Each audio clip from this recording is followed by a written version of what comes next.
Mental health awareness is always an important topic around here to discuss, but we begin the month of May. We also begin Mental Health Awareness Month.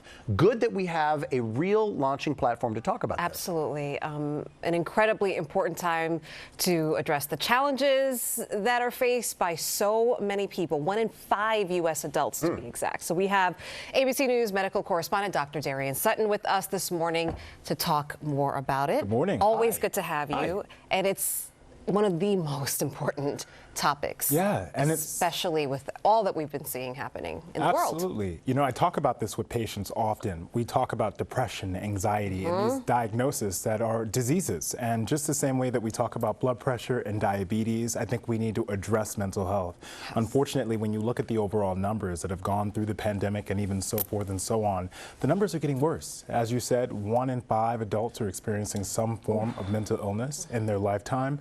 In their lifetime, 1 in 20 during each year. Wow. And when you look at youth, the numbers are almost worse, and we're seeing increasing numbers of anxiety and depression among young adults. Yeah, I want to talk about that because we actually have some parent friends who are dealing with this, and they really don't know how to start, where to go. They suspect their child may be facing some sort of mental struggles there, and they just don't even know how to begin. They talk to their general doctor. What are the resources out there? How do you spot the signs and know when it's time to seek professional help, or maybe this is just something as part of growing up? How do you know the difference? Well, I think first and foremost, addressing the signs and the symptoms to look out for. When you talk about mental illness, the most common one that we look for is depression. When you look at changes in behavior, excessive sleepiness, and we're talking about more than just not being able to sleep throughout the night. We're talking about staying awake all night, not being able to even take a nap during the day, changing up your routine, not being interested in the things that you normally were. And then for youth and adolescents, sometimes these symptoms can present as outbursts, acting out in class. And it's really about getting to that root cause and that root problem. There are some resources that everyone should know about that are available to every citizen within this country. These are some of the statistics that we were going over. 16 million adults every year. And as I said, at the bottom, you'll see 1 in 6 youth have a mental health condition each year.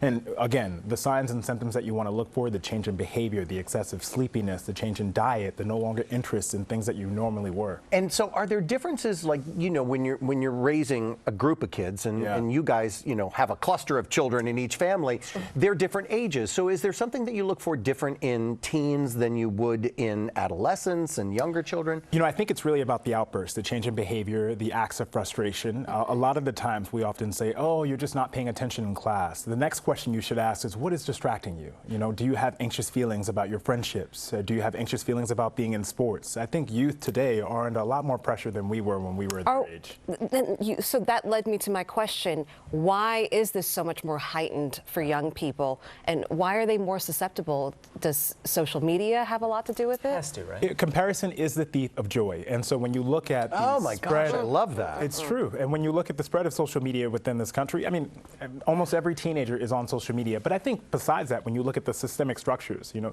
job security, when you look at outlook and careers, when you look at housing, all of these forces are coming down on young adults and youth. And so it's only likely that you would see these increasing rates of anxiety and depression. It just seems not fair because, you know, back in the Stone Age when I was a kid, we just had to worry about what people said in the hallway or what they said on the playground. This is a world campus that is kind of like beating up our kids. That's just not fair. And bullying has taken a new form. You know, it's not as easy to recognize. When you talk about the use of social media, there can be threats on there as well. And so helping teenagers and young adults to understand, you know, basic rules and parameters that they can set around it. It's my personal belief that no one under the age of 14 should be using social media in that way. Yeah. And we can get there. Because you can physically get away from your attacker.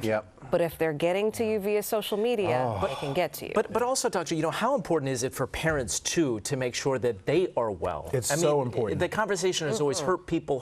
And sometimes you can't help somebody if you're also hurting. We see parents are just as addicted to social media as others. How important does that play a part? I think it's incredibly important. You know, you have to take care of yourself, and to be the best parent, you have to be the best human, and that involves taking care of yourself. And also on that subject, there's a new study that talks about mothers and perimenopause, for example, increasing rates of depression around perimenopause. I think it's one of those numbers that we need to pay attention to because, again, we are not immune as adults to these diagnoses and these diseases. Yes, that statistic just came out. We reported on it this morning, right? We were talking about it. Well, I think it was 40 times, like 40% increased 40%, risk. that is. Yeah, they saw that women who were living with perimenopause, and that's about 3 to 5 years before menopause begins, have an increased risk of depression. And that might be a chemical change that we're just identifying from research and data. It might be systemically or socially from structures that we cannot easily identify. But it's important to take note of that because you might be suffering from it and you just might not be aware of it. Always so smart when we have you on and we can have these conversations. The one thing I take away from this is when I talk to my friends about these things, I feel like, oh, I can get a handle on this. Yeah. If you can talk to your friends or your friend group about it, just get a conversation going.